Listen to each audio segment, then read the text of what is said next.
grab your red noses, seltzer bottles, and all the cream pies you can carry. It's time to bring out the clowns, because this week we're going to Klown Kamp. We watched Klown Kamp MAssacre. We watch it so you don't have to, so you know what time it is. Horror, so bad and scary. Splitting up is never okay. Plot, who needs it? Don't turn on the lights. Cars don't ever start, but that's alright. Running upstairs instead of out the door. Good acting, what do we need that for? Horrible horror, so bad and scary. Enjoy the show, but not really.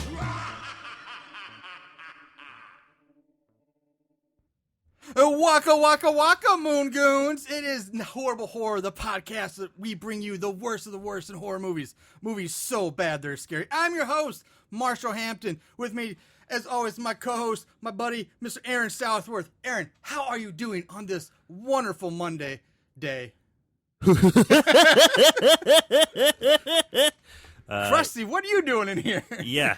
Hey! Yeah, I'm doing pretty good. This movie, though, wow. Yeah, that pretty much went on the entire movie. Yeah. Yeah. Indeed, that movie being Klown Kamp MAssacre. Wow, this little gem, this movie, you can find it was released on May the 4th. May the 4th be with you. Ah, yeah. Of 2010. Runtime hour 24 minutes. You can find it on Amazon. Also, you can find it on YouTube. Which is where I found it, yeah. You did find it? You had luck with it there? Yeah. Okay, so...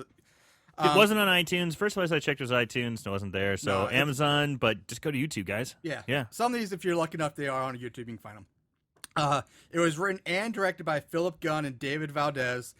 The cast is pretty... nobody you've really ever heard of or has really done much. The only thing I'll mention is the guy who plays the main villain in this, Jared Herholtz, also comes back and plays the same villain in a sequel called Bloody Birthday, which is a short that they released a few years later. Oh, okay. Filbert, yeah, that's his name. Filbert, the clown, is played by Ross Kelly. He may be one of the more steady workers of the whole cast. He's got 24 credits to his name.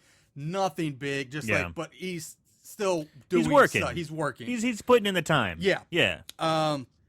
Let's see. Other than that, we have the guy who plays the ICP clown ripoff wannabe, Isaac Cappy is his name, and he actually has 18 credits, and he's been in some big stuff, be it very small parts, but he's been in some big movies like Beer Fest, the cult hit I Love Fanboys, which I thought was a hilarious little Star Wars movie. Right.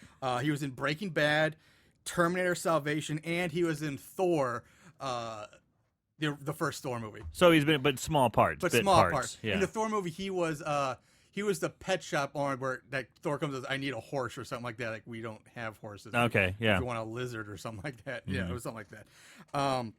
And then we have Mike Miller, who plays Bonzo the Clown. He has done a lot of things. He's got 56 credits. Again, some big movies like he was older guy. You can tell he's been around a he's bit. A character actor. Yeah. He was in the Seth MacFarlane Million Ways to Die in the West movie.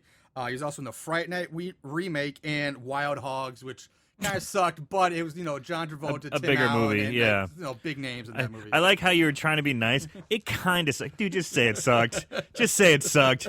It kind of... Nah, it sucked. And there's a special appearance by Mr. Lloyd Kaufman himself. The one and only. And I think this is what, like a fourth movie we've done with a Lloyd Kaufman appearance?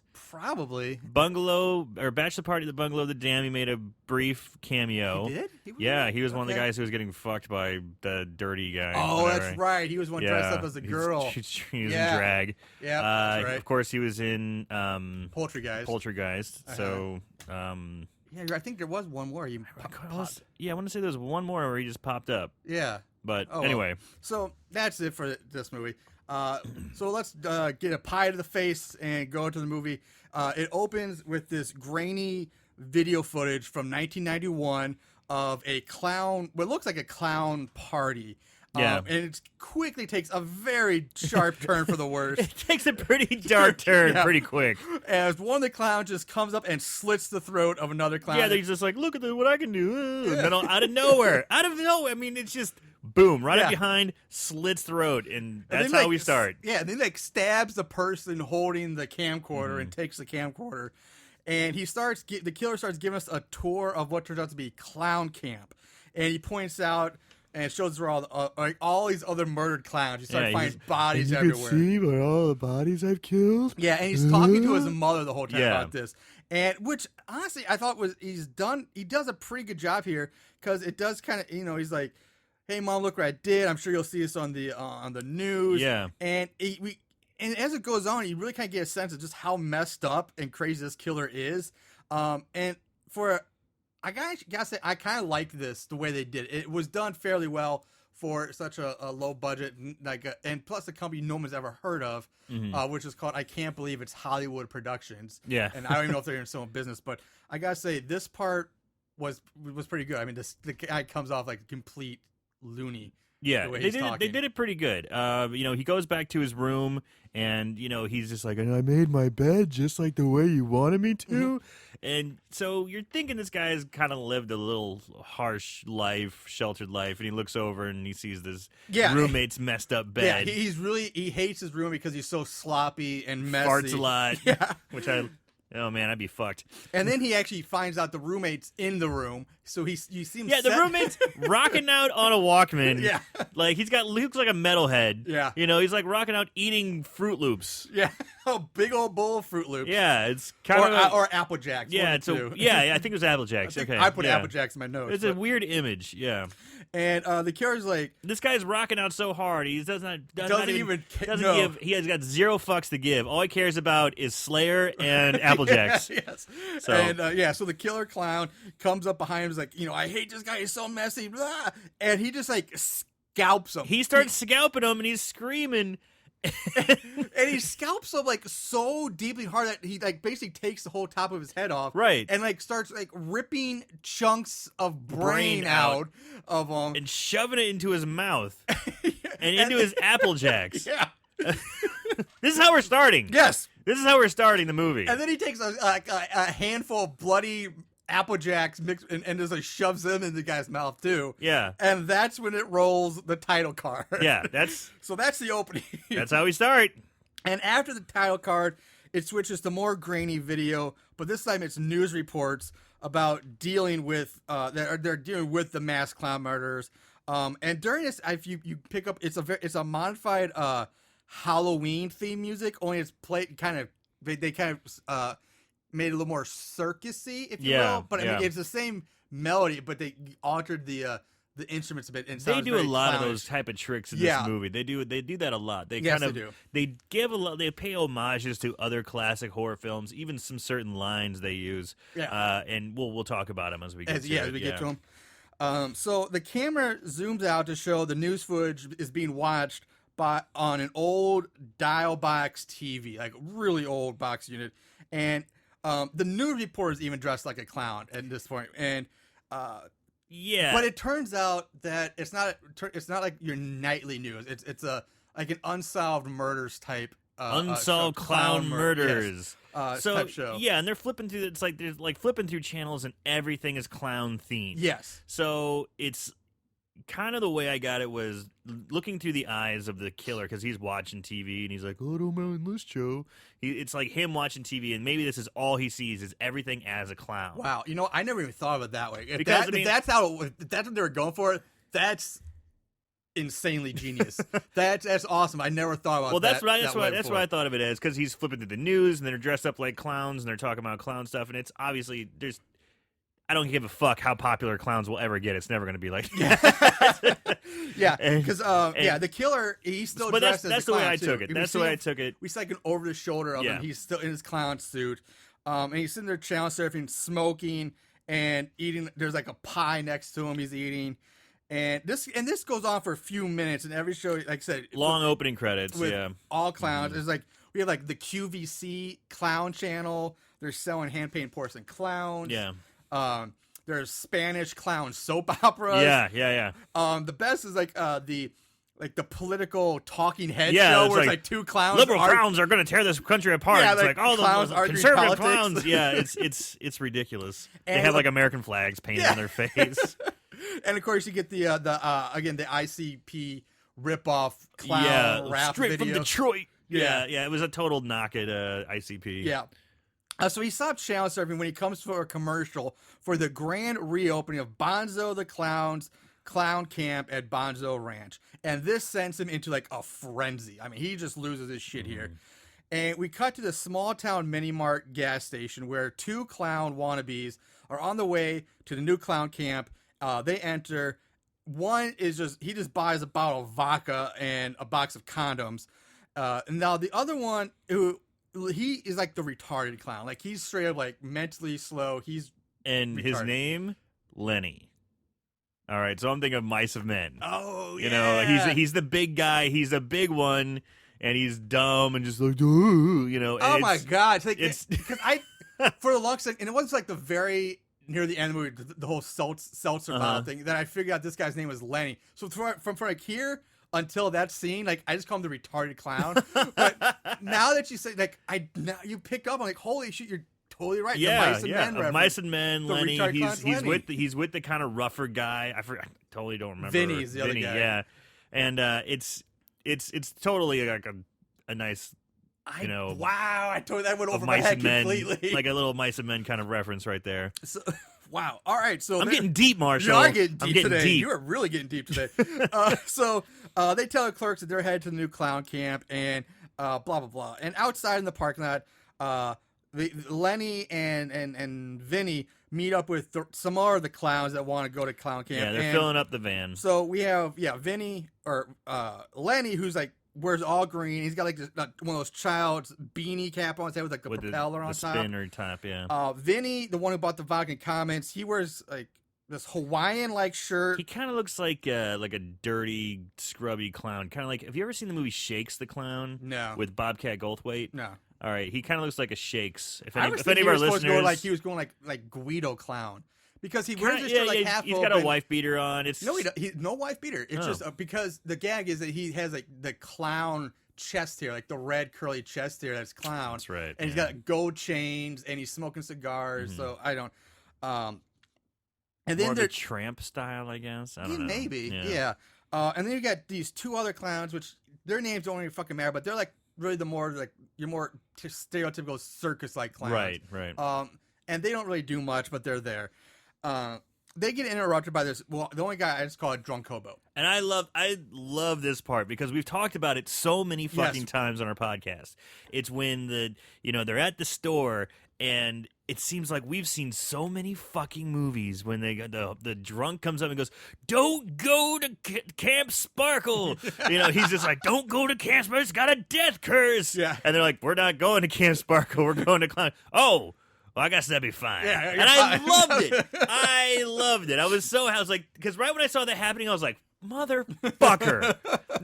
I'm just like, again, and let's face it, this is a trauma movie. We know it's going to be, fucking slapsticky and weird. And it's like. It's not a trauma movie. It's cut from the same cloth. It's like similar style, but it's not trauma. Yeah. Just because Lloyd Kaufman in it doesn't make it trauma. But it's cut from the same cloth, and right off the bat you can tell. And I'm like, motherfucker, they're doing the same goddamn old gag, but then they flipped it on me, and like, oh, never mind. I was pretty happy about that. I should clarify that. I don't think it was made by Trauma, but Trauma did pick up rights, and they do distribute it now. So they own it, okay. They own it Gotcha. now, but it was not made Just by like they them. did with Mother's Day. Yes. That was not a Trauma film, but it was then Yes. later Then owned by they, them. Okay. Yes. Don't go Camp Sparkling Lake. Yeah, which is Sparkling Lake. Obviously in reference to Crystal Lake. And he Lake. says, there's a maniac running around with a football helmet. So yeah, they take off the hockey mask, put on a football helmet. Yeah, it's pretty fun. Yeah. And so the girl, we already covered that. So they get in the van, they drive off. And we skip to Filbert's first appearance. He's walking up to the gates, or like the road that leads to the clown camp. And Filbert is basically one of your main 2 or 3 characters in this movie that we end up following. So back to Vinny and Lenny. Vinny is just yelling at his brother, who's like carrying all the bags. Like he's that game where he's so burdened down with all these luggage, and the other guy's like yelling to hurry up and come on, and you're being so slow, but he's dropping the. It just won that gag. Yeah. And he does say, I should have left you in that dumpster behind the abortion clinic where I found you. Like, God damn, that's harsh. Damn, bro. Yeah. So this is where Filbert John meets up with these two guys. And we also see there's a mime, like magician clown who wears a tux and a top hat. I kind of liked him. Yeah, his name's Puff. Mm-hmm. And then there's this creepy pervert clown who just wears clown makeup, the big shoes, and a trench coat. He's got a German accent. He's got a German accent. His name's Squirts. And Filbert actually knows this guy from somewhere in the past. Like, they've met before. And Squirts says he's here to learn how to become a birthday clown. Which I guess is supposed to be a joke because he's like, this guy around kids is supposed to be the gag or something. He is off the charts pervert. Yeah. And we also learned that Filbert says his specialty is balloons. So every clown, I guess, is supposed to have their special gag or their talent. So Puff is like magic. Yeah. Filbert's, like the balloon guy. Balloons. And then Squirts is just penis showing. Penis showing and jerking off. That's his thing. That's his thing. Because he pretty much spends the entire movie jerking off under his trench coat, and every time he moves he's jerking around, all you hear is every time he jerks off. And it's a lot. Every time he's on screen, basically. It's fucking annoying. Yeah, it does get pretty annoying. Like, it gets really annoying. Like, I get you're kind of making the gag and stuff, but shit. Yeah. I am fucking sick of it. And all he talks about is, do you want to see my wiener? All the time. And it's not even a play on words. He's just trying to show his cock. Yeah, exactly. He's not even trying to be cute or coy or play No, he's just trying to show his dick off all the time. Fuck. That's Fuck Squirts, man. So, once we get all those guys introduced, we cut to this hippie clown chick who's hitchhiking along a rural road. With a big red nose. Yeah. And she gets picked up by the driver of an old VW Beetle. And she's like, hey, it's nice to see another clown out here. And then she's on her way to the clown camp. She lights up this comically large joint. And we're talking Bob Marley's Spliffiola. Yeah, I mean, it's like the size of a giant cigar, really. And next thing we know, she's standing up through the sunroof topless. You got a driving down the sunroof? road. All right. And just whips off her top and lets her big old clown boobies flop in the wind. And she's just driving down the road like that. And at this time, we know it's the killer driving. And he begins to speed up as they pass the turnoff for the camp. And he then drives off into like this nearby field. And she starts freaking out. Slow down. You're killing my buzz. Yeah. Jesus Christ. And so he begins driving in circles and going faster and faster. The camera's sped up so it looks comically fast. Each rotation he's going faster. And apparently this car is like a NASA training module because he's able to pull enough G's in this thing to cause her head to explode from being pressed up against the passenger side window from the G forces. It's probably one of the stupidest kills I've seen ever. Yeah, it's really fucking retarded. Think about that for a minute. Let that sink in. Oh, yeah, the things we've talked about. Let that sink in for a minute, Marshall. Let it sink. It's sinking. One of the dumbest kills I've ever seen. We're close to 65 episodes, and that has got to be my top 3 dumbest ass kills. Death by donuts or cars and donuts? Death by donuts by a VW bus or not bus, just it's not a bug. a bus, a bug. Pardon me, not a God damn it. I don't know which one. That's pretty bad. I mean, that goes up there with like the plunger to the face. So I feel like right off the bat, I'm kind of enjoying this movie, and then you get Squirts in this death. I'm like, motherfucker. I'm like, okay. This is a roller coaster movie. It took you up and down. I don't know where to go here. So the killer, he stops the car, opens the door. Her headless body just falls out. He drives off. Back at the clown camp, the clowns are all gathered around, and there's a few more clowns that show up. And this is where we meet Gerald, the nerdy clown.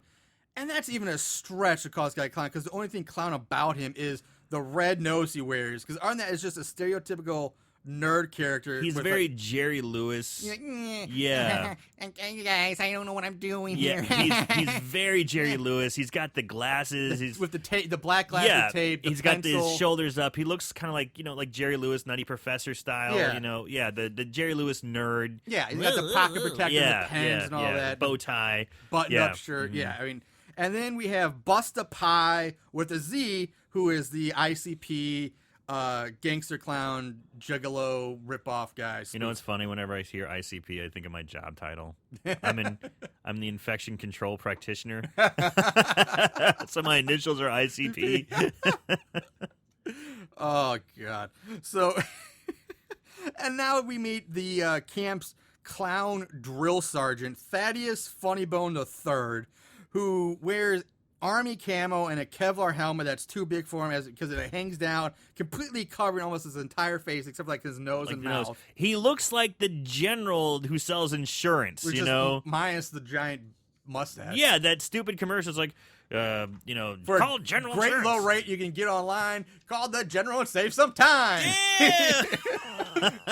That's what he looks like. Yeah, I mean, that's how far down it sits on his head. Yeah, that's a really good comparison. I'm surprised you knew the ditty. It's on TV like every 2 minutes. Yeah. It's like hard not to. Well, there you go, Joe. He's got a free plug. Yeah. Yeah, and he wears like he's got a painted on helmet chin strap, and it's painted on, and the helmet's got like stars and like clown stuff on the helmet, and this is where I went. I had to take a deep breath, and I was like, "Oh my God!" Were you having army flashbacks? No, I wish. I'd rather was having army flashbacks. No, because at this point, a guy in a fucking monkey suit wearing pajamas leaps on the screen, going, and it's constant again with the sound effects. It's the whole time he's not even in the scene. He's not even interacting, but you'll hear that sound effect over, and it's fucking driving me nuts. I know. I fucking hate it. And then we also have in the distance, while Funnybone is going through the clowns, like, okay, this is what we're gonna be doing. Here's the classes. Here's the rules. I did like. You are going to be issued, wigs and pies and seltzer bottles. If you lose these items, you will get another, but they will be taken out of your deposit. Yeah, I did kind of like that. And then and from a distance we see Bonzo and another clown named Tex, who, if we're going clown character type, I guess he's like the rodeo clown, because that's what he looked like. Right. And Bonzo, of course, is a bozo reference. Oh, of course. He didn't have the bozo look, though. No, not at all. He really didn't, which I was a little bummed about. Like if you're going to name a guy Bonzo, basically a bozo ripoff, dress him like Bozo. Give him a good bozo He look. basically wears like overalls and a straw hat. He looked more like Cookie, who was Bozo's assistant. Yeah.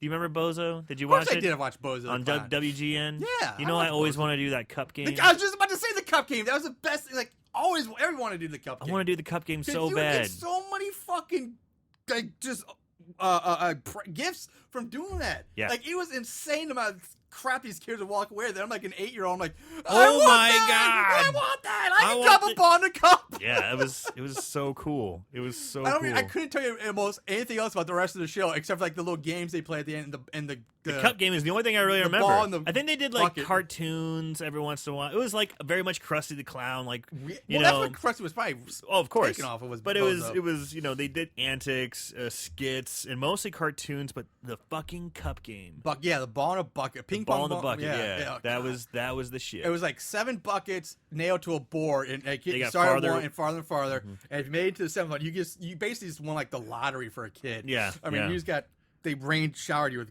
gifts. Anyway, so showing up late and trying to sneak into the lineup of clowns is Valerie. Now, she, again, barely anything clown about her. She wears a black miniskirt with a short pink tank top, midriff, knee-high pink socks, black striped socks with a long pink wig she looks more Harley Quinn than kind of like she got clown. Pink wig that's broken into 2 ponytails, and she's just got sad clown face paint, and that's barely paint. She's just got painted her lips like a big frown and like and one giant blue teardrop. So that's again not very clownish, but that's Valerie. And it turns out that her grandfather is Bonzo the Clown, and that's the only reason she's here. Yeah. And Filbert is instantly love struck by this girl. As soon as he sees her, it's like love at first sight. Dreamweaver. Yeah, Yeah. exactly. So while she's getting yelled at by Funny Bone, she starts having flashbacks to her childhood and her drunk, abusive clown father. So her father was a clown too. And we jump to the barn Who now. also asked him do you want to see Daddy's wiener? It Yeah. was wiener. Lots of Lot of wieners. A lot of saying the word wiener. They do love the word wiener. There's a lot of wieners in this. Sure, count how many times I said wiener. You could turn that into a drinking game. Jesus Jeez. Christ, you fucked up. Yeah. So in the barn, we find Tex, who's making hay barrels with this crazy-looking hay barrel making machine called the Grass Packer 3000, which I'm sure is supposed to be a pun on like ass packer. I don't know. I didn't get that. See, I just like because everything else in this movie is a pun. Wiener jokes, and this is the Grass Packer, ass packer. It sounds like I don't know. I don't know where you got that. Ass packer. Okay. Really? Well, I think you're going a little too far. God damn it. You know what? Never mind. I just said it because, no, I didn't think that at all. No, No, not at all. So, of course, the machine jams up. It's like a thresher. Yeah, there you Very go. thresher-like. And that makes hay barrels. And that's where, so he has to go into it and rummage around to fix it. And caught up amongst the spinning blades, he finds the shredded remains of a whoopee cushion. And surprisingly enough, he unclogs it, and the machine goes back, no effects. Doesn't chop his hand off or anything. Yeah. So like, oh, hey, all right. And it starts right back up, and he kicks out another bale of hay. However, he does hear someone laughing in the barn, and we see a hand holding a giant meat hook that it raises up and comes down on him. He screams, and he's forced head first into the Grass Packer 3000, where he's chopped up, and his body parts are mixed in with hay, and it comes out in just this hay body part bale, Fingers, legs, bloodiness. parts. Yeah. Yeah. So there goes Tex. Tex. Not around very long, but See it. So long, Tex. So now the monkey sidekick is showing the clown campers a movie, and this is like one of those old instructional film strips that from like the 40s or 50s you would Right. see, and this was called "So You Want to Be a Clown," and so during the movie, Filbert tries to give Valerie a balloon sword, like, "Hey, I made you this," and she mistakes it for a penis and just leaves. Kind of looks like a dick. Well, from the perspective they show, Yeah. it's like right down. Yeah. So she's like, "Ew," and she walks away. It's kind of funny. It is, but again, we're just, trying to play out he's trying to get in, with her. And later that night, they're sitting around a campfire, and Lenny, the retarded clown, is playing a ukulele, but they fucked up the sound effects because it's clearly a guitar. Because the ukulele is really kind of like high pitch. Sure, I'm tone yeah. deaf, so I can't replicate it. But you know a ukulele when You you know hear ukulele when you hear it. You know who was that guitar. comedian? Like little Tiny Tim. Tiny Tim Tim. was always the ukulele guy. Man, kids, ask your parents who Tiny Tim was. And not the one. Tiptoe through the tulips. Yeah, right? yeah, and not the one from Christmas Carol. So No. So anyway, yeah, they use a guitar in that instead of ukulele, which I just thought was like, come on, really? At least get a ukulele. So Busta chimes in now. He starts telling him that this place is a death curse, and we cue another flashback while he tells the story of what happened here 15 years ago. And the flashback shows Edwin the Clown arriving at the camp for the very first time, and he reads this letter he got from his mother, which she sent with him a whoopee cushion, which she wrote, like, "Live your dreams, love, Mom." And it goes on to show how bad of a clown Edwin was, no matter how hard he tried. Shit clown. Yeah. But he was like, he at the time, he would have been a guy like a good guy. Like you could tell he wanted so bad. He was trying so hard, but he just doesn't have it. He didn't have it. He just couldn't do it. He doesn't have that clown it factor. Exactly. And he fails in all the clown training drills. He never made a single person laugh his whole time there. And then on the last day of camp, during the final show, which I guess is supposed to be something like a clown off or like a talent show. Yeah, I would say like a talent show. Like, yeah.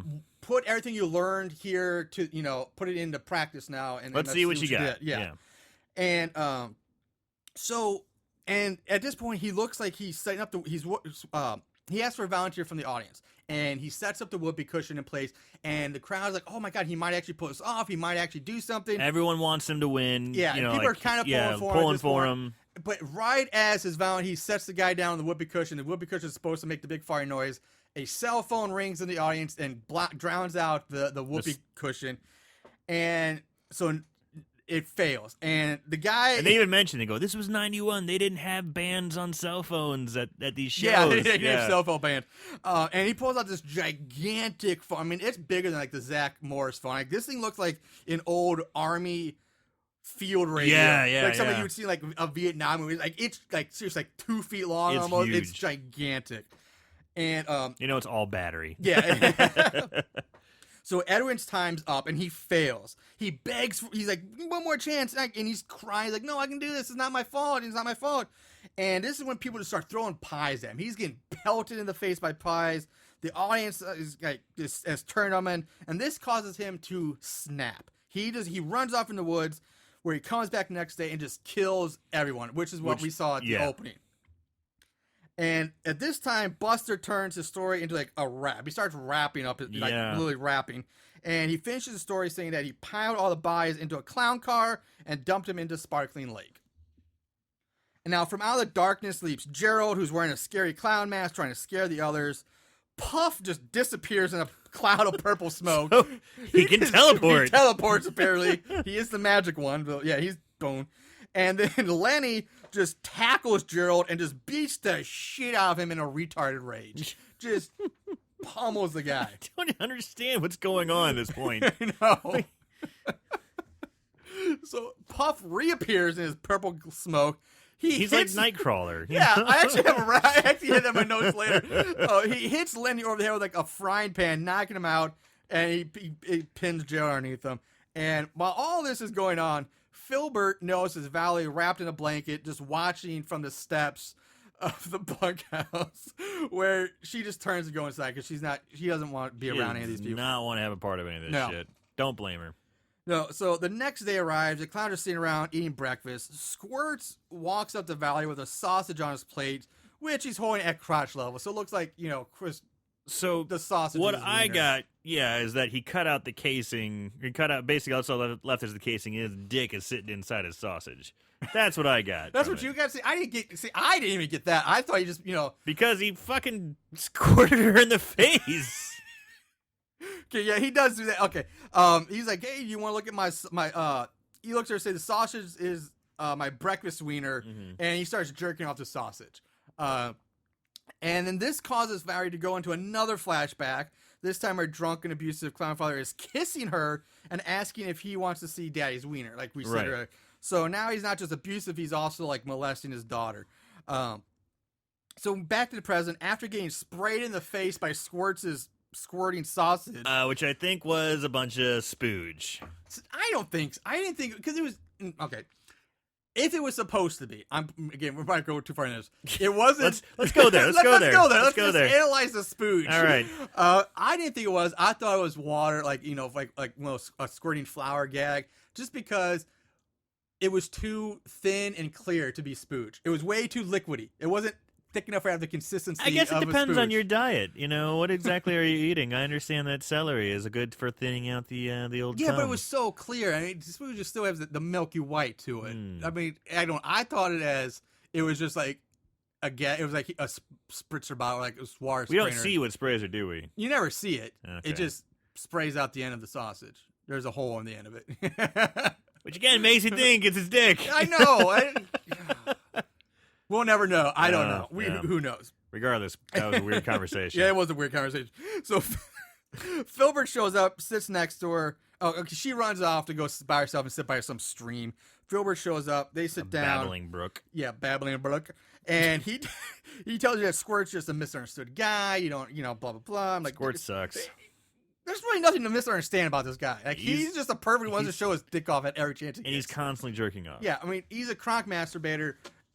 That's all you need to know. There's nothing to misunderstand or misconstrue about that. She tells him that she doesn't even want to be here, that she's not a clown. She's only here because of her grandpa, blah, blah, blah. And we skip ahead to pie throwing class, where Funny Bone, who shows off by throwing a pie 500 yards and hitting a bullseye on a target. 500 yards. 500 yards. That's insane. That's 5 football fields long. Yeah, and he throws a pie. That's ridiculous. Tiger Woods doesn't even drive a ball 500 yards in his prime. We'll say he kind of sucks now, but in his prime. So apparently this guy can chuck a pie. Yeah, that guy should be playing the NFL or something, or baseball with an arm like that. Shot put. He could be a gold medalist in the shot put. Oh yeah. I mean, good Lord. But no, he's throwing pies at Klown Kamp. So anyway, Filbert and Valerie, they finally show up from their little talk. And Filbert yells at him, and Filbert takes it, but he's like, nope, it's my fault, don't worry about it. So as punishment, Funny Bone has him and Puff, who I don't know why Puff got dragged into this. Makes no sense. They have to haul up this large barrel, which I didn't know what it was at first, but later it's like it's supposed to be the seltzer stuff. So they're supposed to roll it up a big old hill. And now Buster shows up with carrying a meat cleaver, because I'm hearing now Buster's always carrying a meat cleaver in hand, which I didn't understand why he's just walking around with it, but I did not remember. Okay, the ICP Juggalo icon hatchet. or match is the hatchet guys. Yeah. So it's supposed to be that, I guess. But anyway, it's just like I don't know. Which again, if he later in the movie he has a fucking meat cleaver, which he never uses when shit gets real. Would it be nice to have and use? Yeah. So Puff calls him a disgrace to rap and clowns everywhere. This pisses him off. And Buster chases after him with the meat cleaver, and this causes the barrel to go rolling all the way back down the hill. Filbert runs off after it, but he gives up and goes after the other two, and gets there just in time to find Buster on top of Puff, about to kill him with the cleaver. Filbert stops this, interrupts this, and this is where they notice an old abandoned house in the woods. Mm-hmm. And so, of course, they go inside. Sure. Why not? You're fighting. You're about to kill somebody. Yeah. Hey, guys, what's that? Oh, let's forget about this grudge. Yeah, we're on the bridge. I'm just playing around. Just forget I was about to kill you with a cleaver. Let's go check out this scary house. Yeah. So, inside, Buster says this must be where the old abandoned camp used to be, or where the murders took place. This was the old camp. And they look inside the fridge, and Buster finds a can of Frugo in the fridge, which he spits out because he realizes it's Frugo Light. Now, so anybody who watches this movie might not get this, because this is another spoof on ICP, the soda Faygo, which is famous for being the drink of all the ICP juggalos and juggalettes. It's, to me, I don't know how to explain it. It's basically, I look at it as a cheaper version of like Vest soda. Vest soda, for those of you who are not from St. Louis, is our local soda brand. Was Vest just St. Louis? Yeah. Okay, or just the local Midwest here. I mean, it really doesn't go much beyond it. Because Faygo is brewed in Detroit, where ICP is. Which is funny, because I was, during this, I was doing some research, and I was like, you know what, let's look up Faygo. And I learned that apparently, fairly recently, too, Faygo sent a cease and desist letter to ICP saying, stop using our sodas, because you're ruining our brand name.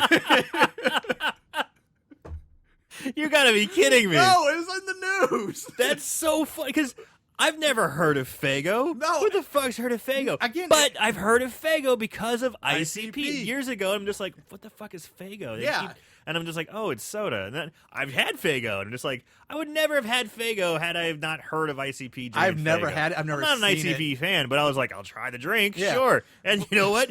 My dumbass bought some. No, but like apparently, because like there's all this like negativity around like the people who drink it in the shows, and sure, like, I mean, the people buying it, so like they're getting associated with that by proxy or something dude, like that. I say go full Juggalo. Just fucking own it. Just but yeah, do they it. say like, stop it, you're ruining our company. They were pretty big for a while, man. I mean, they were on WCW wrestling. They were for a while. It was pretty. They're still pretty popular In the from what I 90s, understand. but I mean, they still have their cult following now. They're, I'd say they're 2000s. niche. Yeah. There's still people who fucking do that shit, man. Yeah. So, but anyway, whatever floats your boat, I guess. But yeah. So, anyways, that's that. So Puff finds a sleeping bag in the next room, and he's like, "Someone's still living here. Oh my god, there's someone." Like, "Oh shit, let's get the fuck out of here." So they all skedaddle. And now we see the drunken hobo again from earlier. He's riding his bike through a field, just not even a road, just through a field. He stops after hearing some rustling, the sounds of sticks and rustling. And he yells out, "You shouldn't be here because there's a death curse." He's just yelling this out everywhere. He's trying to warn people of the death curse. And this is when he gets dragged into the bushes and mauled by a bear. as the camera pans over to show a caution bear mauling sign. What? It's just so random and It's weird. so random. So, back to Funny Bone, who finds the barrel left behind by the other 3 clowns. And he's like, what the fuck? And now he hears somebody laughing again, and he goes chases after this mystery person. And this guy, the mystery person, lures Funny Bone further into the woods, going, you're not going to catch me, I'm over here. You know, I'm kind of gonna like, find you. No, you won't, you idiot. exactly. So he's taunting and luring on. And Funny Bone comes to he spots a pair of clown shoes sticking out from behind a tree. And thinking he has the culprit, he rushed over only to find the shoes were a decoy. And as soon as he turns around, he gets a pie in the face, and then a hand with a knife stabs him through the pie into the through his face through the pie. Which at first I kind of like, all right, I kind of like that. Yeah, I kind of liked it too. Pie to the face, knife, Bam! Big butcher knife right to through the it face. too. Yeah. So there goes Funny Bone. So night rolls around now, and the clowns are back at the cabin. The 2 circus clowns, one's a guy, one's a girl, if I didn't make that clear earlier, but they're making out, and while the others are just kind of sitting around watching TV, and Bonzo is in his cabin off by himself, in his bathroom, taking some pills. He thinks he hears someone, but not seeing anybody. He returns to the bathroom, and he closes his medicine cabinet, and he sees a smiley face painted in blood on the mirror. And now Edwin the Clown pops up behind him, strangles him to death with a rope, and which we're gonna come back to that in a little bit. At the end, we're gonna come back to this, I think. So we go back to Valerie and Filbert chatting outside of the cabin, and again they're just bonding. He asks her if he wants to join them for beers. we're He's gonna trying to drink reach some out. beers. Yeah, You they know, come hey, hang out with us. Yeah. She politely declines. She goes to bed. So now we see the 2 circus clowns sneak off to another cabin, which I think is supposed to be Bonzo's, because the camera cuts to him hanging from the ceiling in another room of that house. It gets kind of confusing how many cabins or homes there are on this property. It's I couldn't really keep up with it too much. So I don't know how big this place is, because certain rooms there's like 4 beds in it, and other places it's pretty big. Yeah, so it's tough really hard to follow exactly Right. what's going on and how the layout of this place is. So the 2 circus clowns, they find a bedroom and they start having clown sex. And guess what sound effect that was, was going on. But now, in straight up Jerry the King Lawler style, male clown was like, show me those puppies. And yes. she strips out of her clown suit and shows off her tits, which have been painted to look like dog faces or puppies. Wah, wah. So they're going at it while outside Squirts is watching through the window. They are doing it puppy style also. Not yet, but they do will. Oh, well, okay, Yeah. well, fine. Good joke. I thought so. It was a good joke. All right. I'll give it to you. All right. Okay. All right. But Squirts is watching through the window, and he's, of course, jerking off. And he gets grabbed from behind. His throat is cut open. Yay! Yay! Meanwhile, the clowns are going at it puppy style now. Yes. And she tells the one fucking her, like, go check out the noise I heard. Because they heard I guess, scuffle or death of Squirts. They Yeah. didn't know what it was. And of course, the guy's like, fuck that. I'm not going out there. I'm going to keep fucking. He's like, no, go check it out. So he leaves. And outside, we see Squirts. He's on the ground, and by throat's all bleeding. the laws of nature and anatomy, he should be quite dead by now. But nope, he can't die until he finishes jerking off, which he does as he dies right after he gives himself a facial, and even manages to get most of it in his own mouth right before he dies with a mouthful of cum. So Squirts on himself. Yeah. And he seems blissful. He dies with a smile on his face, with a mouthful of cum and a smile. So, yeah. Crazy fucking Germans, man. He also died doing what he loved. You know? I guess he did. You can't say that he died doing what he loves. Yeah. I guess if you're going to go with a smile. Isn't that what the Joker says? Yeah. So, Puff, Gerald, and Buster are sitting around. They're playing card games, and Filbert comes in, bringing in beer and sluts. Yeah. So, and we do a quick cut to the circus clowns. The guy comes back. He unrobes to reveal a patch of clown pubic hair. And the girl hasn't moved. She's still in the doggy position. Ass up. Ass up, face down. Whatever. And Face down, ass up. That's the way I like to fuck. I don't know why I'm clapping or what I'm doing. So he goes back to fucking. He just goes right in. And with each pump, again, we hear. Yeah. And with each pump he does. And it's a lot of pumping. Yeah. Again, gets pretty fucking annoying. Indeed it does. And he finishes and starts spraying silly spring all over the room. It's pretty funny. I was the silly spring is kind of good. And then he kind of collapses, puts his hand down on the bed, and he feels the sheets. And he's like, "Are you on your period already?" And because he feels blood. And he turns on the light, and this is where he finds out that she no longer has a head. So 2 quick notes on that. One, for as cheap as this movie is, I will say they did a really good job here with, I think, that the headless body, and not making it look super fake. Like in most of these movies, you clearly see like, oh, that's a mannequin, or you definitely see like where the real becomes fake. But in this scene, they actually do a really good job of making it look pretty like legit. A naked girl with her ass in the air without a head. Yeah, it looks really good. So I do give him really good credit for that. And 2, I made me wonder if the makers of this movie watched Bloody Bible Camp before they saw this movie and stole that idea. So it's pretty much the exact same gag. I think this one came out before Bloody Bible Camp. I looked it up. Bloody Bible Camp, I think, came out first. I thought Bloody Bible Camp was 2014. Anyway. Shit. Was that right? I don't know. I really thought Bloody Bible Camp came out first, but either way, it's basically the same gag that we saw on that. So anyway. So necrophilia again. Yeah.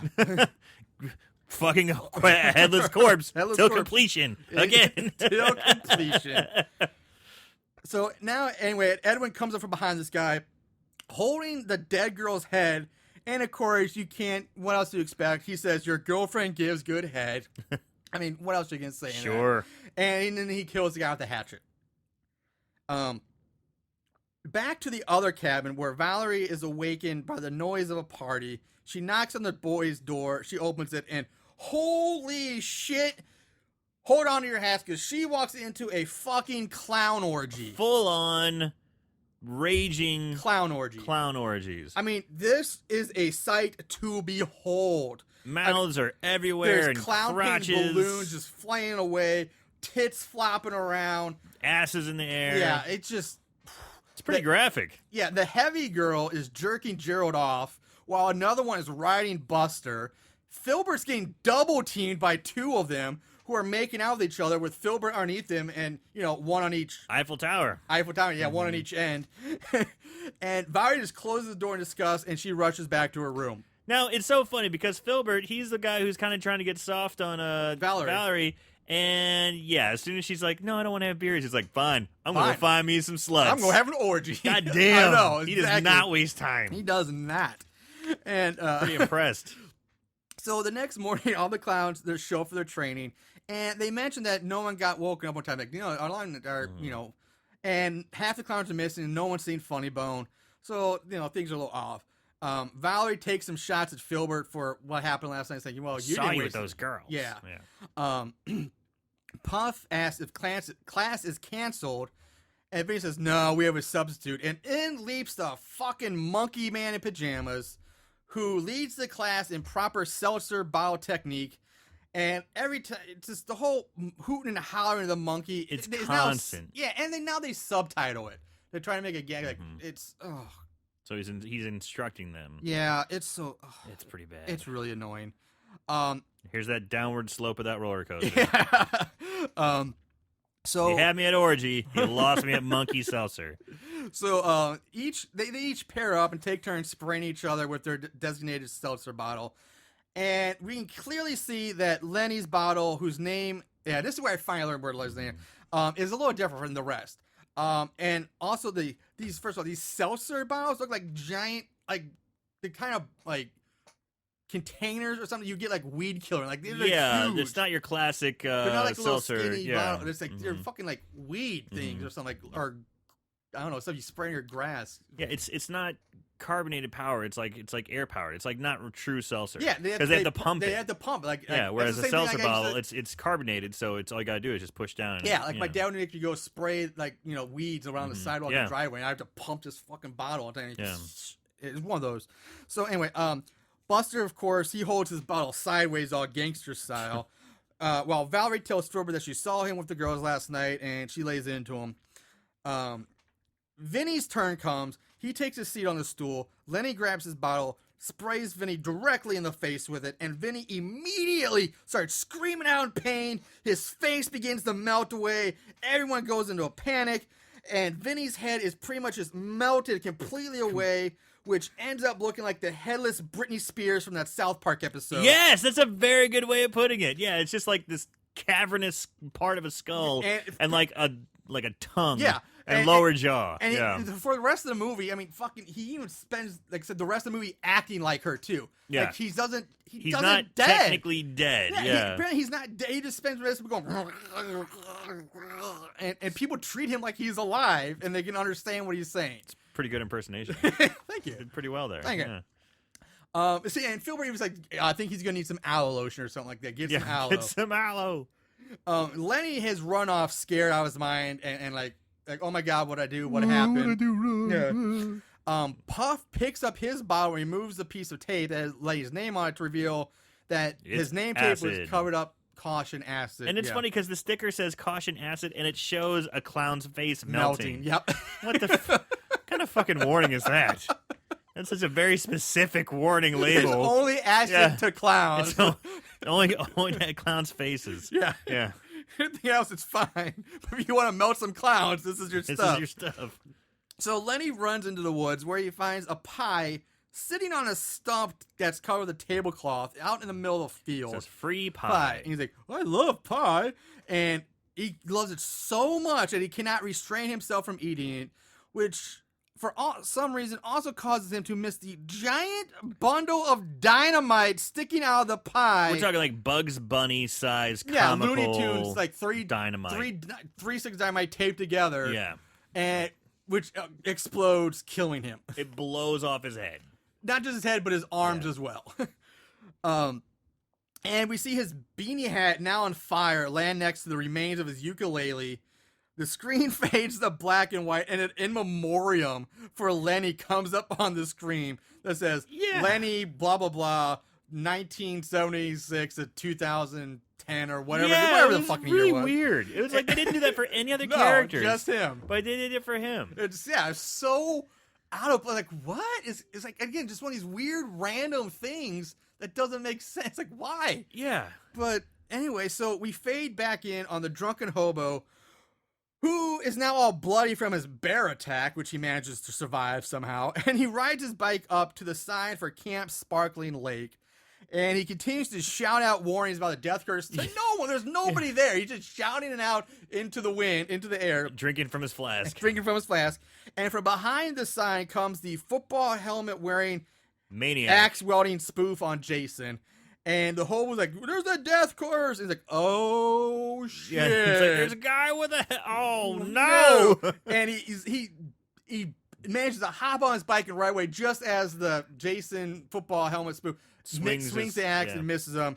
And now we hear the sound of a car horn and then the crashing sound. And we see the guy with the Jason football guy react as he just witnessed a horrific car crash. He's like, oh. And a bike tire goes rolling across the screen. Yeah. And football Jason sighs and drops his head in disappointment, and then sadly walks back in the way he came. Like, sadly walks back to the camp. I didn't get to kill him. And he goes on his way. Like sad Charlie Brown music should have played there. You know? Yeah. So back in the cabin, Filbert and Valerie are helping Vinny, into the cabin. Puff says that 911 won't come because there's a death curse up here, so no one's coming for help. Even though 911 knows there's a death curse. So the three of them help Vinny into bed where they try to nurse him back to health. Again, yeah. Puff pulls out an IV stand complete with IV bag from his magic hat, along with a slutty nurse costume for Valerie, which she refuses to wear, of course. He's like, hey, it came with a thermometer. It's not my fault. The sounds of Buster screaming are heard, and they run off to find him, and they find him looking at the hanging body of Bonzo the Clown in the bathroom. They all flip out in panic, and this brings us to our first ever installment of Horrible Horror Theater. Ooh. So with this, what we're going to do for our first installment here is we are going to reenact a scene here from Klown Kamp Massacre with Aaron and I taking the parts of Buster, Filbert, Valerie, and Puff. Oh boy, it's gonna be fun. We're gonna see how this goes. Starting off, this whole scene is about after they find the body and they're talking about getting Vinny help. And anyway, we'll take it away. So, Buster, please lead us in. Yo, I'm getting seriously freaked out and shit. Listen, Edwin's here and he's gonna kill us for reals. Buster, chill out. No, I don't want to chill out. I want to get the fuck out of here. But we can't leave. This is Valerie. But we can't leave Vinny. Vinny's good as dead, girl. With proper medical attention, he could live a fulfilling life. That's a really good point. That's true. He could have a fulfilling life. I'm not so sure, actually. His brains... Listen, you want to stand here and do some motherfucking die, that's fine. But I'm getting the fuck back home to Detroit. Fago! And that concludes the first segment of Horrible Horror Theater. So, anyway... That was rough. It was just a spontaneous thing. I was like, what the fuck? Hey, why not? So, after Buster runs out of the house, the other two, they help Valerie up off the floor. And Puff's like, hey, you know what? You really should wash up before you leave. He opens the door to the bathroom. Seeing Bonzo's hanging body there, Valerie breaks down again. He quickly closes the door. She leaves. As Filbert says, he obviously died in his sleep. He didn't suffer at all. I sleep like that all the time. Yeah, me too. Which I gotta say, this, like I said, this part that we tried to reenact, and these scenes I just talked about, I actually kind of like this thing. I don't know if it's one, maybe this is the one time I actually kind of like the writing, and two, the actors in here actually, for some reason, I really like this scene. It's just the way their comedic timing and the timing and the choice they make. I enjoy this whole exchange. It's very not much. a bad scene. It's pretty good.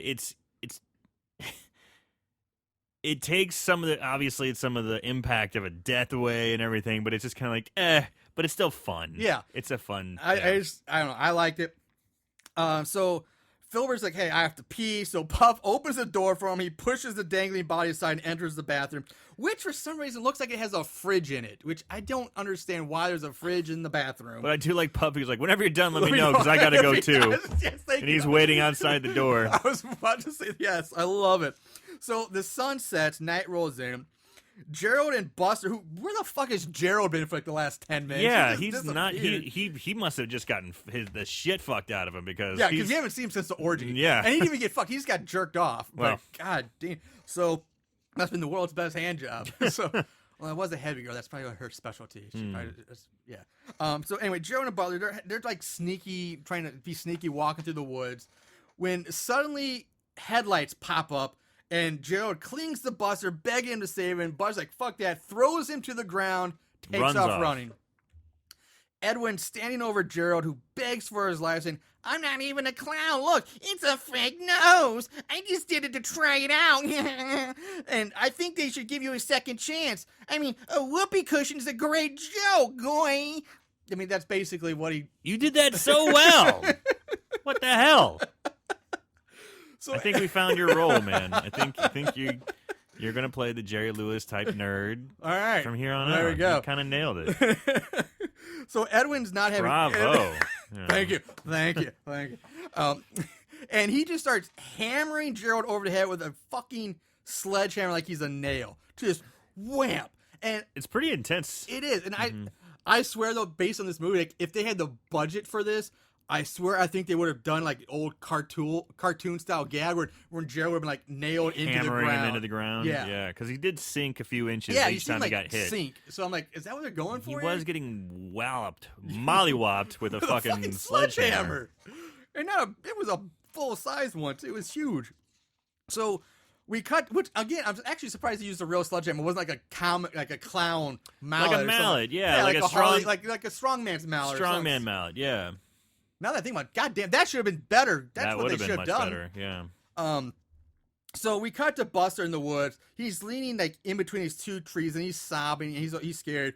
But he starts getting Yeah, himself and together. so, he's the tough ICP type killer clown, and he's sobbing, but he starts pumping himself up. He's like, I'm a killer, I'm a killer, I'm a killer. And he gets up, and he's all pumped up, Yeah. he's ready to go back and fight. And wham! Suddenly a hand holding a can of Frugo punches through his chest. God damn. Yeah.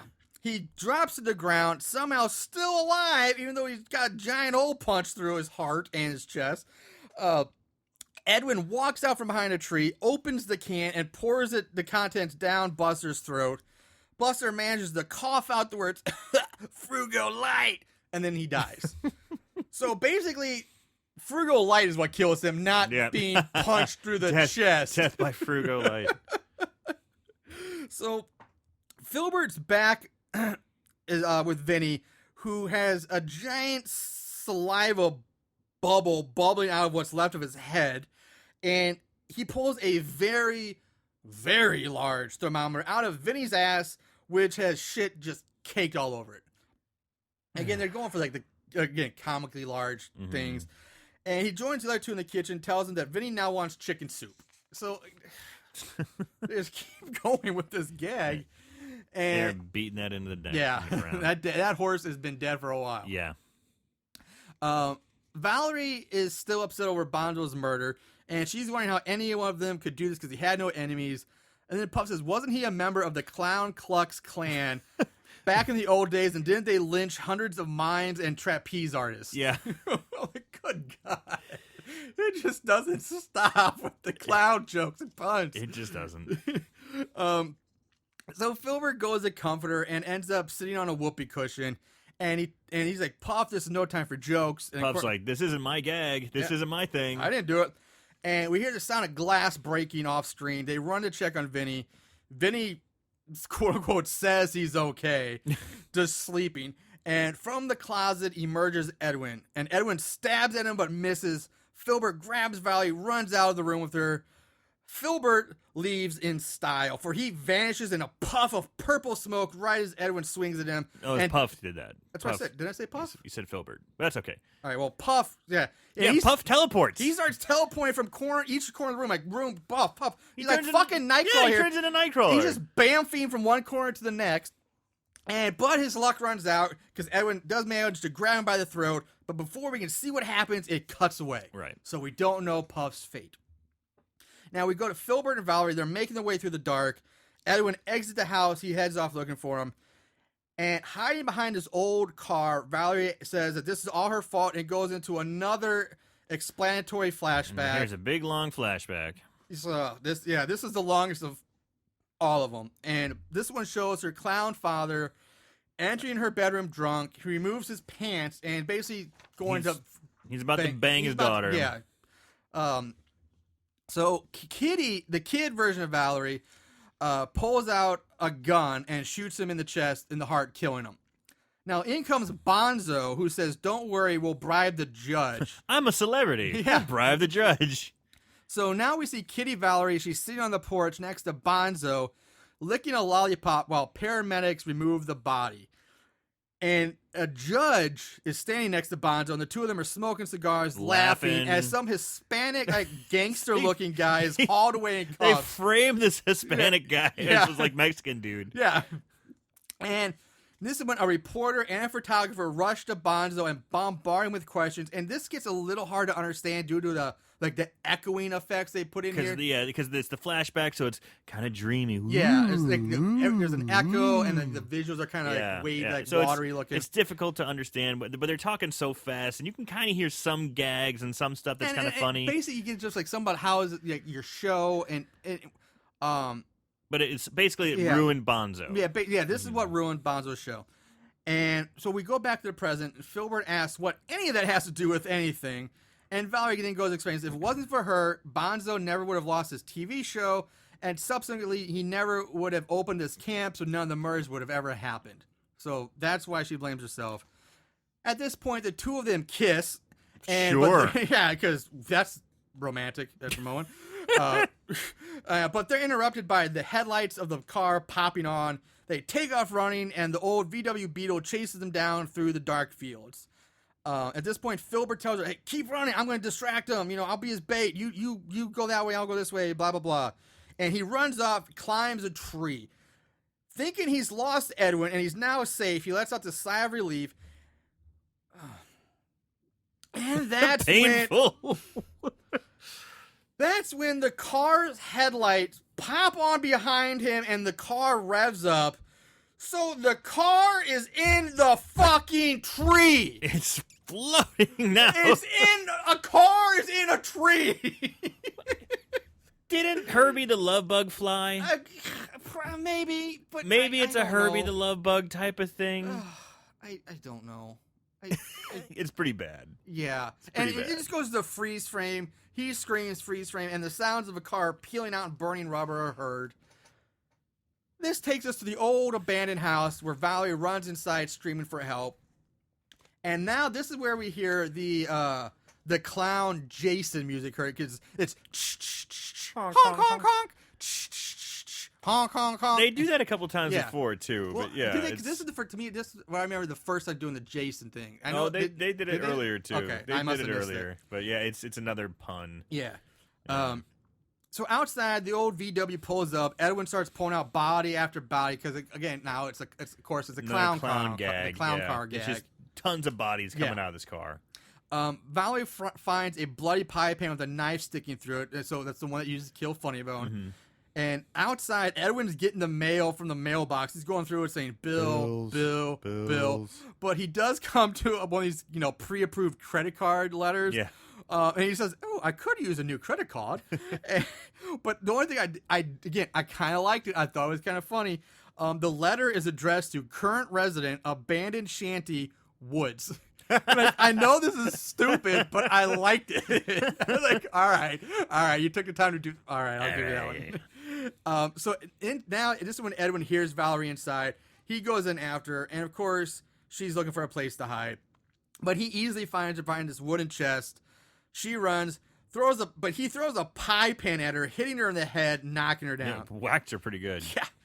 And he closes on her and is about to get her when from fucking nowhere leaps Monkey in pajamas with holding a banana. Chimping away. And Monkey Banana starts kung fuing just doing kung fu. So Bruce Lee this is the shit. part that was. This is all right. God damn it. So when he was doing the seltzer training, his closed caption was perfect English, and now he's doing kung fu, and it's in Chinese and in broken English. Yep. Thank you for like- bringing that up. Yes, it's I was like- gonna say that. My kung fu are best. Yeah, you or know? like it's poorly translated. Yeah, like your moves equal green or something like that. Yeah. It's really nothing makes sense. And there's a Chinese above. Yeah, that's what that is. And it's supposed to be a fight scene, but man, the camera's so close you can't tell what's going on. And it's dark. Yeah, it's really dark too. And that's something throughout this whole that's movie. Probably that could be intentional because, like, listen, if we're not going to be able to choreograph, it's just not going to make it look good. No one knows how to fight. Let's Yeah. cover up as best we can. Sure. So we close in and we make it dark and make it hard to see. So the monkey in pajamas does get the upper hand for a bit, but again, Edward manages to get lucky and snap the monkey's neck, killing him. Not a fan. Yeah. And I'm not going to go to my neck snapping rant this time. I know. But this gives enough time for Yeah. Valerie. Edwin picks up the knife back up and closes in on Valerie, who sprays him in the face with, I guess it's mace or I was something. thinking it's pepper spray. Pepper spray, mace, something. Yeah, My wife always carries it. The way women At carry that first, I shit was like, a is this lot. supposed to be? I was expecting to be like, I thought it'd be silly string or something because everything else is so clown related. Like, but this is the one thing that's not. So I'm like, It would be kind of funny if yeah, it if was it was silly string. silly string would have made more sense. Well, mace works too. Of course, it works, but I'm just. And she turns to run, but she slips on the banana that monkey in pajamas dropped, hits her head on the floor, goes unconscious. So she wakes up. She's tied up to the back wall of a room with a small stage set up on it, and in the audience, all the bodies of the murdered clown campers are sitting in the audience now. Edwin tells her that he did all of this for his second chance, and he goes up on stage to start his act. And again, a cell phone rings. and he loses his shit, and he throws Bonzo's body on the ground. Yeah, it's Bonzo's body. He still has a cell phone on it, and the cell phone's ringing. He throws Bonzo down and grabs the mic stand and just starts smashing his skull into bits. And it's so a brutal. pretty good effect. Yeah, this one's pretty good. Shit gets dark here. Yeah, it gets real dark because she's tied up. Her hands are above her head, and she's screaming and crying. This is going, Grandpa! You know, it's talking about something dark. Like, we've talked about this before, but we mentioned that, especially at the con. Like this, I could almost see this in like a Rob Zombie horror movie. Like it gets dark, like real, like serious, real fast. Yeah. Like it's pretty dark scene. She's smashing the dead body of her grandfather's head in front of her. She's screaming. She's crying. Big fucking wet, slobbery, snotty tears. And it's just like this crazy guy's got. She's Fucksville. Yeah. You know, like no one's there to help her. Everyone's fucking dead. What's going on? Yeah. So and then he wheels in Puff, who is locked inside a magician's box. You know, that's used for the sawing a woman in half trick. He's like, for my next trick. Yeah, and so he grabs a saw and begins cutting through the box. Puff wakes up from the pain, screaming as he's cut in half. Edwin leaps off the stage with the saw, goes up to Valerie, unties her, pulls her to the stage, and of course she's crying, screaming. It's like I said, it's pretty intense. It gets pretty heavy. Edwin inflates the whoopee cushion that his mom gave him because we bought the same one. And says to her, "You look worn out. Maybe you should have a seat." So he's back to his original gag. He's have ready. A seat! He's ready to have. It's terrifying. Yeah. And she lowers herself to sit down, and they try to make this super intense because the camera quickly starts going from Edwin to all the dead bodies to flashbacks of her childhood, and finally back to her in slow motion sitting on the whoopee cushion. And still in slow motion, we get the farting sound effects of the air being forced out. And Valerie sits there crying for a few seconds. And then... It's silent. Yeah, she's all you can hear is her crying. It's like basically crickets and her crying. And then we hear laughing. A little chuckle. And it cuts over to Puff, who is laughing. And one by one, all the other dead clowns begin to laugh. Lights come on, and out comes Bonzo in a colorful suit and large bow tie. He says to Edwin, "Don't you have something to say to this unsuspecting lady?" Edwin looks at her and says, "You've been clowned!" And the screen is filled with graphics for a You've Been Clowned prank TV show.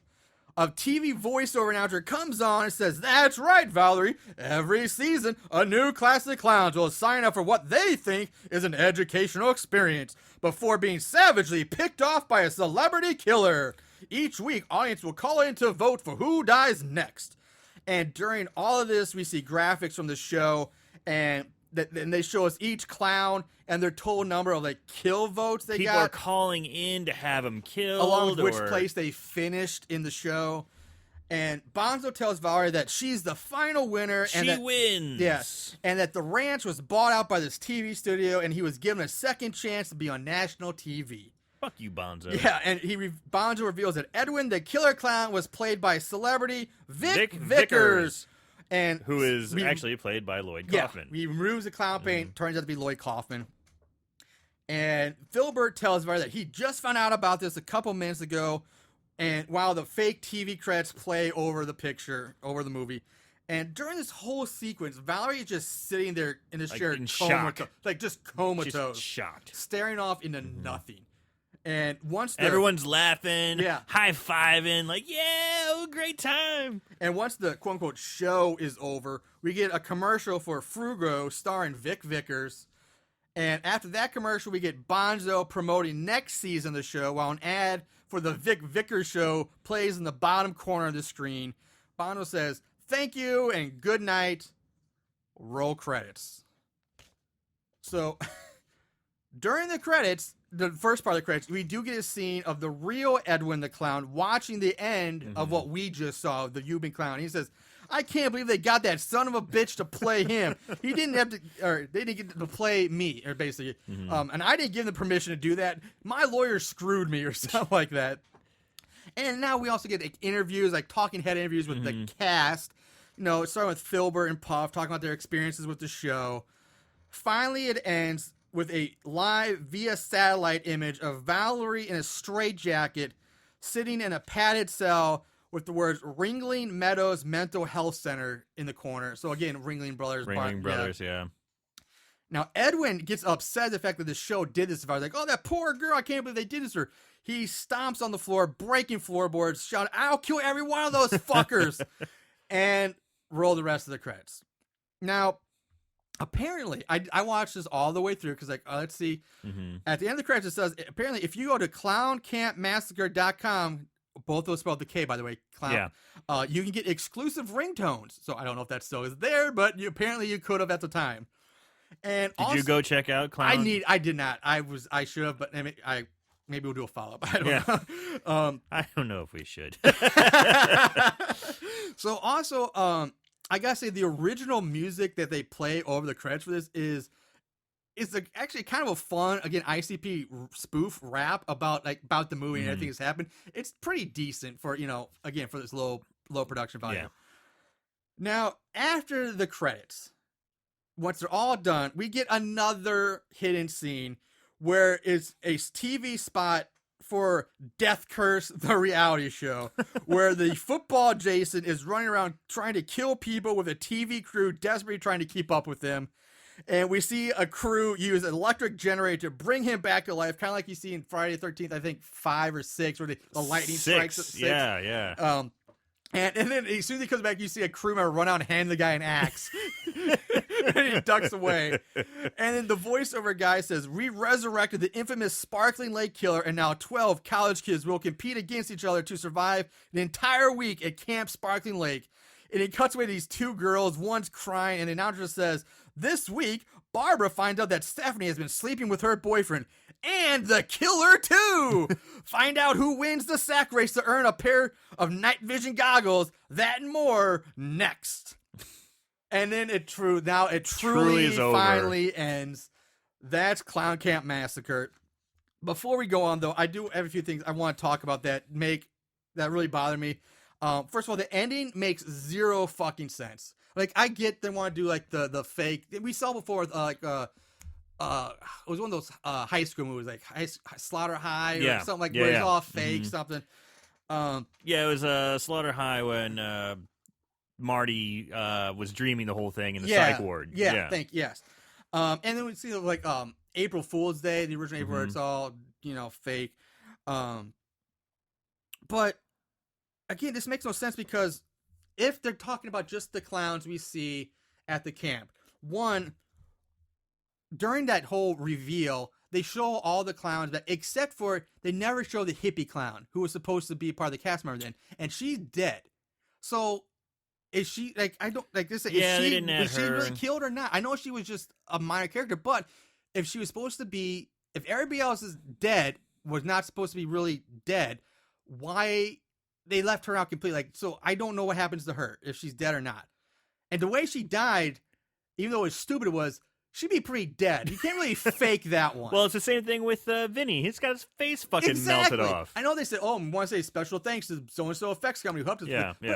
Come on, some of these deaths, there's no way, one, you'd be able to fake them, and two, you're looking too deep into it, man. And my other problem is, okay, the show says it goes on for a week, and every week somebody will be voted off and killed. But during the movie, it lasts 3 days. Yeah. It's 2 days or 3 days and 2 nights, and it's a good over. Point. That is a good point. Now it's every week. It's how are you fucking doing that? That doesn't make any sense.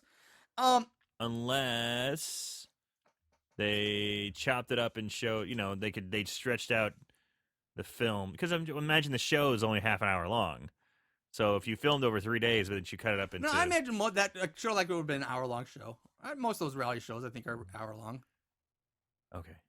Anyway, I see what you mean. I see what you mean. Yeah, it's just kind of...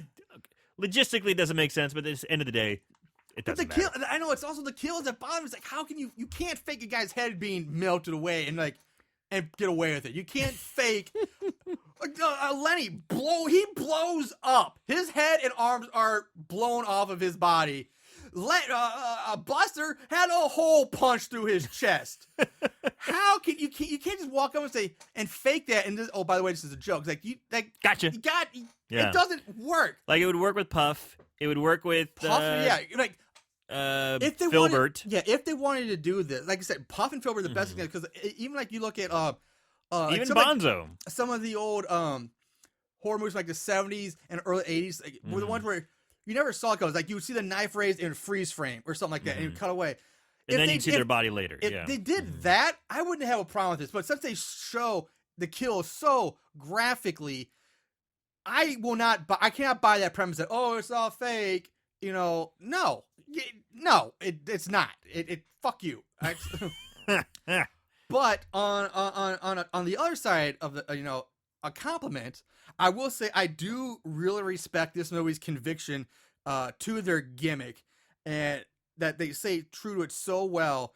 And on a side note, I would also totally watch a Death Curse show if that was real. I would totally watch that. That was pretty funny. But the fact that they stuck with that clown gag so well, I will give them respect for that. Because at first I was like, this is going to be fuckery. And then I'm like, okay, I'm getting it. I'm getting it. But like you said, there were a few points where I think they should have actually added more, like a clown mallet would have been better. Or if she sprayed silly string in his face instead of mace. Yeah. A few things they missed out on. But again, hindsight's 20/20. Yeah, and maybe they didn't think of it. Another thing I thought of that I would maybe I don't know. When I first saw it, I liked the idea is because of pretty much almost every single person in this movie, with the exception of the reporter and photographer we see in a flashback, and I think a few of the camera crew we see at the end of the reveal. Everybody's a clown. Everybody can say, and I didn't think about the fact that Edwin's seen people as clowns on TV, but the people on TV were clowns.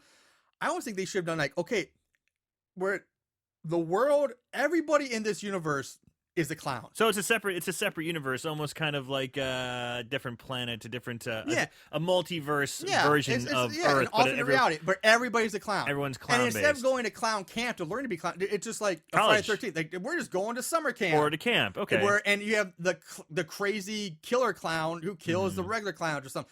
Like I would have been okay with that too. Like if you commit that hard and you just go all in on that premise, I'm like, okay. You know what? I'll suspend disbelief because this is what it is. It's gonna be silly clown, but I would be okay with that too. Like, just everybody's a clown, and that's just how it is. There's nobody's not a clown. It sounds like a horrible life. I didn't say I'd want to live it. I just said, yeah. But, all right. Just real quick. I'm not scared of clowns. I just don't like clowns. Yeah. I've never really enjoyed clowns. I don't care for the art form, but if you like it, whatever. But fuck. No, I'm there with you. I'm not afraid of them. I'm not afraid of them. I don't like them though. I just find them annoying. I'm just mostly annoyed by them. Yeah. I agree with you right there. All right, so that's it. Let's move on to favorite kill. Don't act like you didn't love it. Favorite kill. All right, so this week there were, I think, quite a few. 13 is what I think. But again, we're gonna take it again as they really happened, because obviously if we went there would be no kills unless you count again maybe Hippie and the clowns you see murdered in the opening with Edwin. So anyway, so what would be your favorite? Speaking of opening with the opening with Edwin, the first major kill is my favorite one, which is the one where the guy his roommate gets scalped, his head gets basically parts of his skull come off, and he starts scooping out his brains. I was like, God damn, that's a way to start a movie. Yeah, that was a good one. I liked that one, especially with the Apple Jacks mixed in there. Yeah, I liked that was pretty intense. I like that one the best. All right, cool. Yeah, so roommate clown scalped and de-brained. De-brained. I think it's the first time you've said that. Yeah. De-brained. Oh God, let's see. I don't want to take yours too, but that was a good one. I did kind of like Funny Bone because I was like, at first the pie in the face, like, oh, okay, and then when I saw the knife goes, like, okay, all right, I like that. It was pretty like good stick. Well, whack. Yeah, I mean, it really made that whack. It did. Yeah. Let's see what else. Buster punch to the chest with the soda can. Frugo. Yeah. I also just like seeing the monkey die. Even though it was a knuckle, killing him was good enough for me. Kind of like that too. I was like, fuck that monkey. And fuck squirts. Yeah. You know what? Fuck it. I'm going to go we've seen Jason punch through people before. I'm going funny bone, pie in the face, and then knife. I've never seen that before. Yeah, that so was pie good. to the face and then stab with a knife right through it. I'll go with that one for me. That's a good one, yeah. So there's our favorite kills this week. That brings us to odds and ends. Not only did they watch these films, they researched them too. Ugh, what is wrong with these guys? All right, for this week, like I said, we always start off with our ratings, and we have a decent. It ranges a bit on this one. IMDb gives it a 4.3 out of 10. No thermometer score. Okay. No, but it did have a 50% audience score. Okay. So that's pretty high. That is really high. And I mean, it wasn't like 2 reviews. It was like there were like 60 to 70 reviews Wow. on Yeah, audience score that's- for that one. that's- People voted. Hey, that's right there. Literally in the middle. That's one. Yeah, and that's one for us. It's one of our higher ones, Right. surprisingly. And then Amazon, 2.9 out of 5. So basically a 3. Yeah. Plot keywords, none. Again, surprised by that. What the fuck? Yeah, like I guess because it's lesser known or not a big movie, but Right. I mean, it's not like it's brand new. It's been out since what did I say, 2010, 10? 2009, yeah. something like that. Yeah, 2010. 6 years. Yeah. So again, no plot keywords. Like we do when we find these. So in Moon Goons, you want to have fun, go out there and add some plot keywords. But Clown panties. clown panties, clown.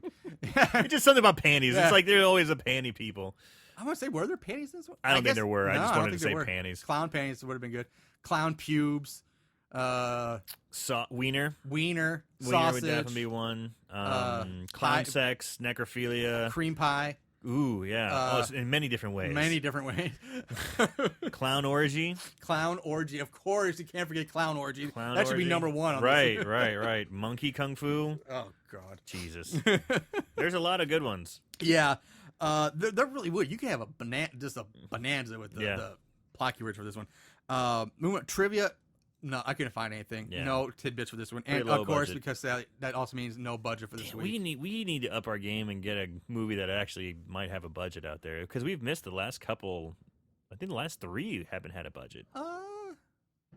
Pretty I don't sure.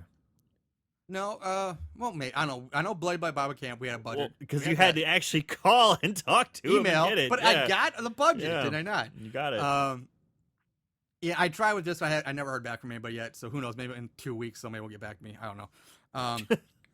But anyway, so yeah, unfortunately that nothing for there, and that just brings us straight to our 5-star reviews.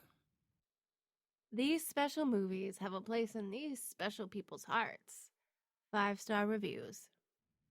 Now there were several 5-star reviews for this movie. Starting off with Cameron Bell. Okay, this is funny as hell, weird all the way, good stars, weird acting, best low budget, well, not low, but yeah, get this, it cool stuff, a 5-star. It cool stuff. It cool stuff. From 42, sexy, funny, and gory, all wrapped up in one movie. Loved it. Includes pie throwing, balloon animals, body paint, and a pickle. 5 stars. It does have a pickle. Yeah, That's a weird one to mention. Yeah, Lenny buys a pickle at It's the, like at the very beginning. right in the beginning when he's buying vodka, Lenny buys a pickle. Pickle, yeah. What the fuck? Which, yeah, you never see again. Yeah, it's weird. why would that guy mention? He must really love pickles. Pickles, yeah. Priscilla Wood. This movie is great if you're looking for something you don't have to think about while watching. It's campy and quite funny. I would not recommend it for children under the age of 17. 5 stars. From D World Money. A movie made with the intention of being horrible, it meets this goal with flying colors. It is stupid, needlessly violent, perverted, disgusting, and hilarious. If you have a taste for this kind of thing, already, if you expect to like it, but then this gets really hard to read. You know what? Fuck it. It ends with one of my favorite movies, 5 stars. Sorry, dude. Yeah, his grammar. His grammar gets really. Work on your grammar. Yeah. Marcia, you read these really well. I'm surprised that one stumped you. Yeah, I just didn't want to try on that. I give up. Last 2. Now, these last 2 are a little longer, but they are, I wrote them down for a reason. And this one I actually edited. Let her rip. Preston C. This one was 5 paragraphs long, and not small, but long-ass paragraphs. 5 paragraphs long. That so, I edited down to 2. Jesus Christ, Preston. Yeah. Fucking A, what do you do for a living? Well, Preston says, I've been following the production of Klown Kamp MAssacre for a little over 4 years now, so I was extremely excited when they finally announced that this movie was available on DVD. Well, extremely excited. I was a nervous going into the movie. 4 years of anticipation and expectations being made.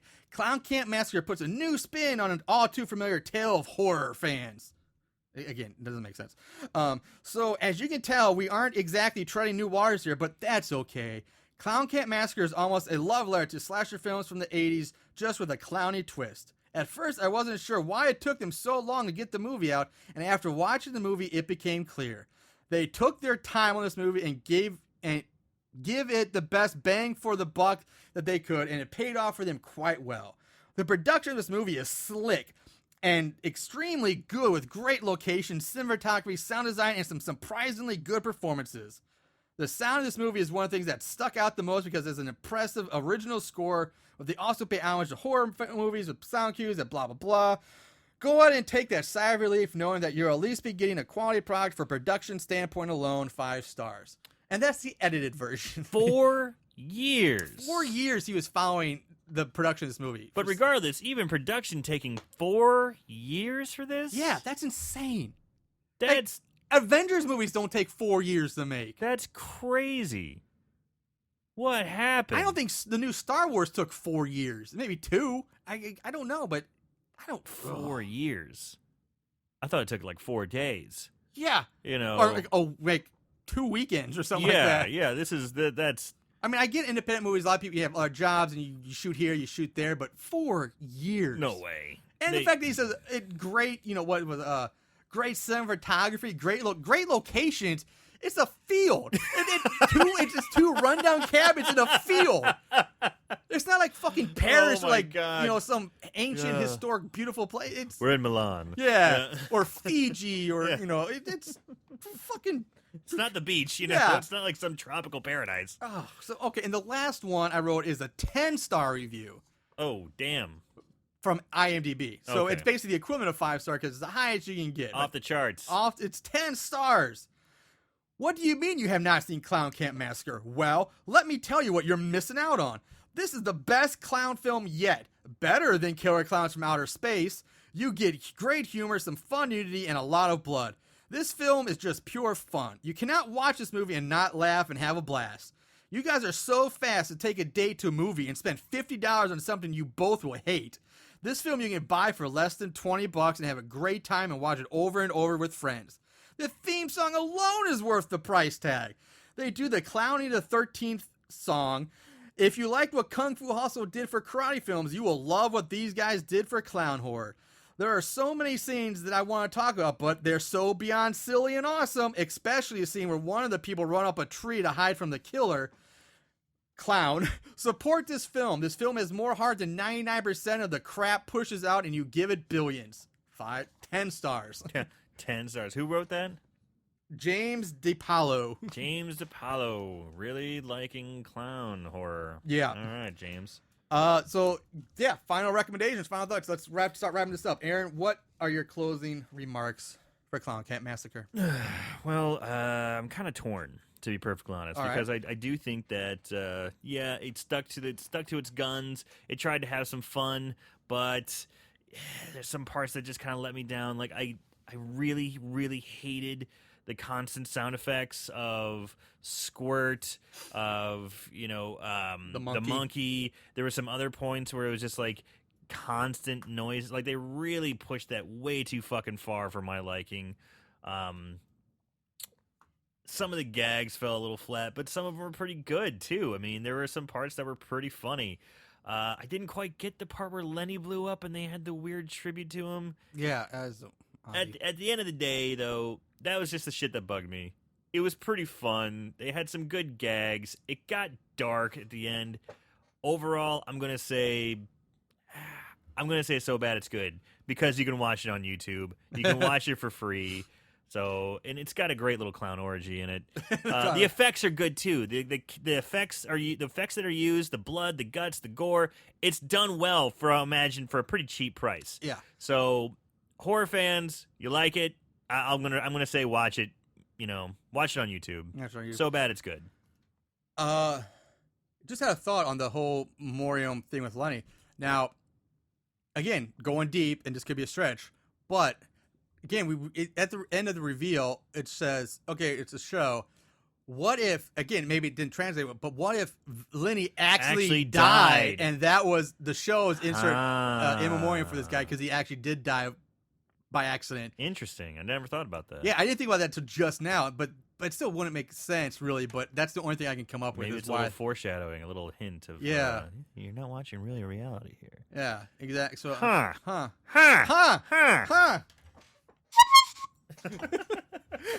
I was really surprised you said good. I really thought Aaron's gonna hate. He's gonna say scary. I was on the fucking fence, honestly. The first time I watched this movie, the first like half hour, I was like, "This movie's fucking awful. Yeah, it's gonna be so bad, it's scary." But when I went back and watched it the second time and started taking my notes and really started getting into it, like it started clicking with me. I'm like, okay, I get where they're going with this. I get it now. And I just let myself go. I just like, all right, I'm going to enjoy the clown car ride. I'm going with it. And in the end, I am going to say so bad it's good. I almost feel bad saying that, though. I'm just like, ugh. I kind of like, you know what? Like, no. It's like because I respect their commitment to the clown gag so well that I'm like, all right. But I hate clowns. I hate the clowns too. but I get it. Yeah. I get it. So I get what they're going for. They hit the campy mark pretty well in the head. Yeah, they did. It's some good kills, some so bad. I say watch it. Especially if you can watch on YouTube for free. Yeah. Take the hour and a half and check it out. Grab a friend, get drunk. I don't know. Just check it out. It's worth a watch. So I'm gonna say so bad it's good. I really thought I was gonna get you this week for scary. I was hoping I was really on the fence with it. But honestly, it's just. You know what helped, honestly, would kind of bring me around was talking about it. You were kind of selling me on there for a while. I'm like, all right, yeah. But, I mean, there were some things that really fucking annoyed me, too. Oh, no, there are some things that annoy me, too. Like, I get annoyed with Squirts and the monkey, but overall, it's like, as a whole, I can... If I look past it, like, yeah, the movie, it's still... It just gets over the hump for me. Yeah. It just gets over the hump. Don't get me wrong. This isn't something that I would be like, oh, sweet, that's just fucking on again. I'm going to watch it again. I'll be like, let's see what else is on. But I didn't mind it. Okay. Like it just made the cut. Alrighty. Well, that's going to do it for us for this week. We'll be back with another horror movie in another week. So in the meantime, make sure you check us out on Facebook. You can check out our website, horriblehorrorpodcast.com. Follow us on Twitter at So Bad It's Scary. We're also on the Instagram. We're blowing up on the Instagram. The Instagram is blowing up. Blowing up like Lenny. And you can follow us there at Horrible Horror Podcast. And you can download and listen to episodes at Podbean at horriblehorror.podbean.com. And, of course, download, subscribe to us, check us out on iTunes as well. All of this 100% free to you, the people. That's going to wrap us up. So, in the meantime, everybody, I'm Marshall Hampton. I'm Aaron South. That is us. Goons. Thank you so much. We will be back next week. In the meantime, watch more horror movies and keep it tight.